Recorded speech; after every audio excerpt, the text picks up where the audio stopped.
Pria modern ini baru menggigit daging. Dan langsung memuntahkannya. Rasa apa ini? Duong Wei membuat ekspresi bingung. Dia pikir dia menaruh terlalu sedikit garam. Jadi dia mengeluarkan sebutir garam. Pemuda itu mencicipi garam kasar itu, dan segera memuntahkannya lagi.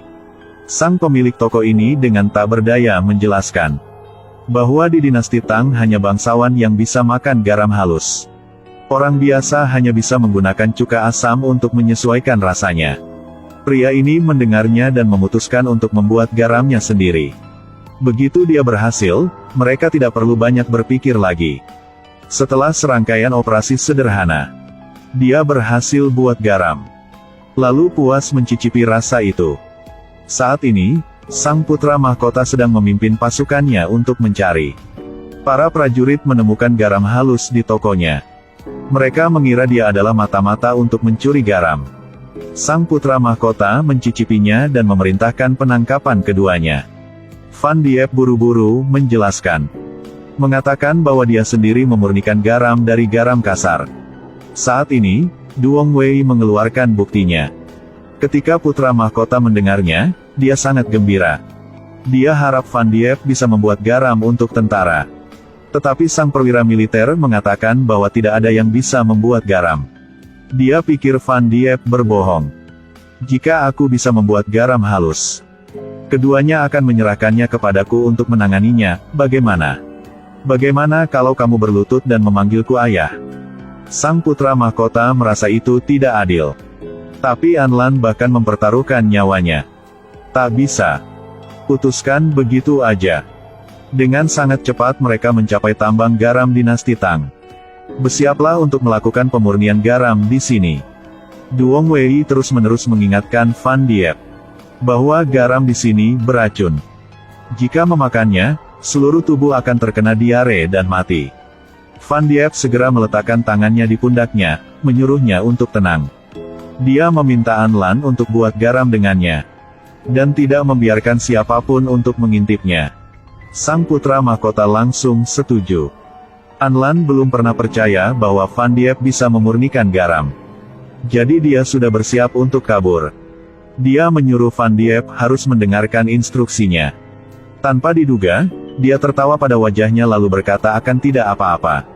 Lalu dengan santai menghaluskan garam di tangannya. Setelah beberapa saat dia sudah memurnikan garam. Anlan tidak bisa percaya pada matanya. Sen. Panggilku kakek. Tiba-tiba tentara musuh datang. Mereka ingin mengambil pembuat garam ini. Kedua belah pihak segera bergegas untuk bertarung. Pemimpin musuh menyadarinya pihaknya lemah. Jadi ingin membunuh Van Diep. Untungnya putra mahkota menyelamatkan nyawanya tepat waktu. Namun, dia tiba-tiba ditusuk ke perut. Pada saat yang genting, kapak raksasa tiba-tiba terbang untuk menghabisi sang musuh. Ternyata sang jenderal, Cheng Yaojin. Dia dan memimpin pasukan untuk menyelamatkan putra mahkota. Tapi tidak bisa menyelamatkan putra mahkota. Lukanya mengeluarkan banyak darah sehingga dokter pun menyerah. Tak disangka, setelah Van Diep memeriksa lukanya, dia mengatakan bisa mengobatinya. Hanya dengan transfusi darah, putra mahkota bisa hidup. Bahkan dokter tidak bisa menyelamatkan putra mahkota dengan sekuat tenaga. Tapi orang biasa di zaman modern bisa melakukannya. Dia mengeluarkan sekotak kertas tes. Lalu pilih yang paling elit. Berhasil menemukan seseorang dengan golongan darah yang tepat. Tetapi ketika dia hendak melakukan transfusi darah, Cheng Yaojin tiba-tiba pakai trik. Mengatakan bahwa itu akan mempengaruhi darah keluarga kerajaan. Van Diep mengatakan kehidupan manusia adalah yang paling penting. Tidak peduli apakah posisi tinggi atau rendah. Jika tidak, sang putra mahkota akan mati. Tapi dia tetap tidak mau berhenti. Karena itulah keduanya bertengkar. Ketika Anlan melihat ini, dia segera mengungkapkan rahasia yang mengejutkan. Bahwa dia adalah putri kaisar.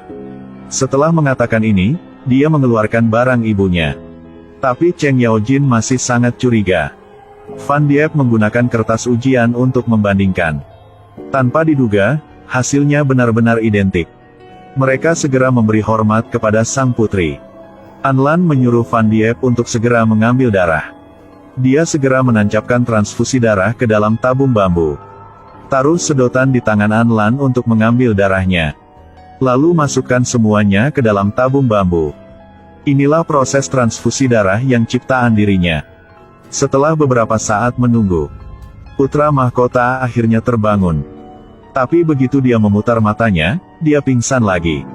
Cheng Yaojin berpikir bahwa transfusi darah tidak cukup.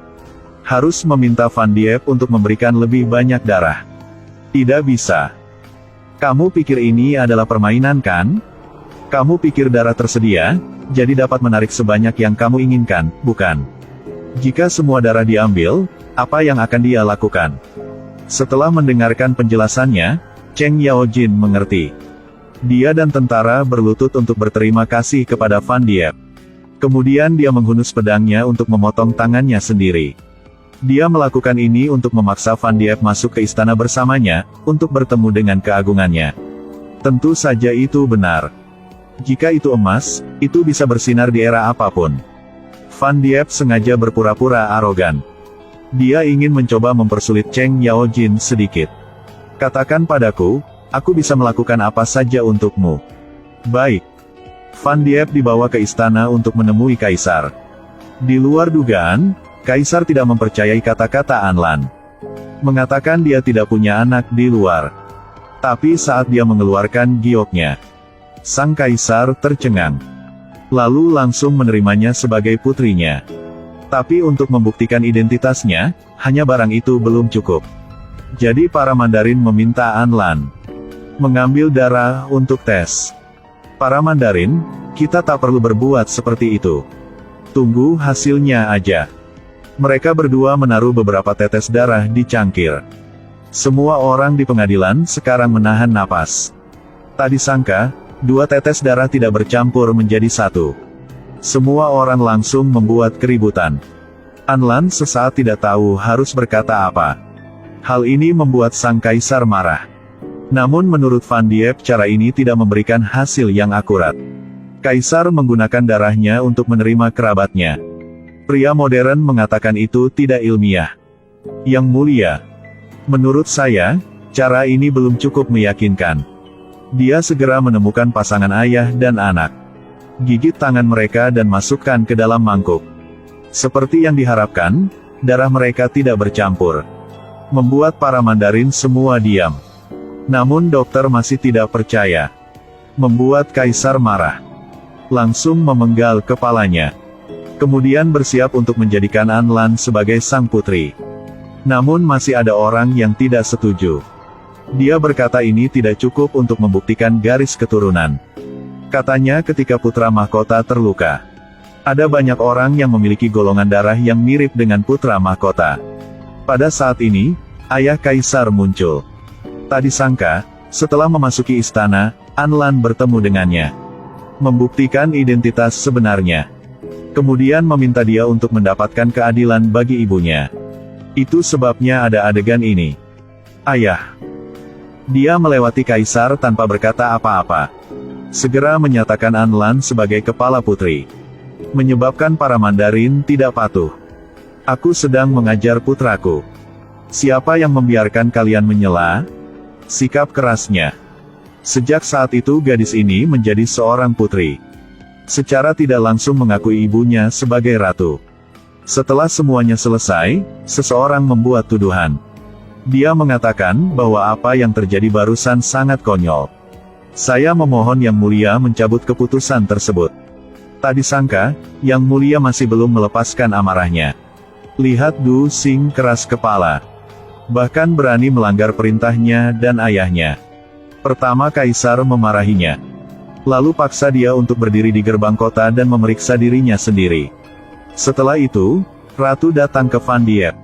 Pikir dia mengganggu keluarga kerajaan. Apalagi, 2 hari lagi sampai festival pertengahan musim gugur. Dia ingin Van Diep menemukan solusi sebelum liburan ini. Kalau tidak, akan sulit baginya untuk tetap hidup. Van Diep tidak mengerti hubungan rumit di istana. Tidak mengerti mengapa itu menghentikanku. Setelah beberapa saat, sekelompok anak kecil datang bermain dengannya. Mereka yang baik hati memberinya barang permintaan keberuntungan. Karena anak-anak belum bisa membaca, mereka hanya bisa menggambar bentuk-bentuk sederhana. Melihat kartu-kartu di depannya, Van Diep timbul ide. Kalian adalah penyelamat hidupku. Ayolah biarkan aku memberimu ciuman. Dia minta nenek pergi ke benteng Chang'an untuk mencari tukang kayu. Mengapa mencari tukang kayu? Lakukan saja apa yang saya katakan, itu sudah cukup. Dia membawa hadiah untuk ayah kaisar. Tidak menyangka itu adalah set mahjong. Ayah kaisar penasaran untuk melihat. Apa ini? Ya, ini mahjong. Bagaimana cara bermainnya? 4 orang bermain bersama. Saat ini, game mahjong pertama lahir. Van Diep memenangkan banyak uang.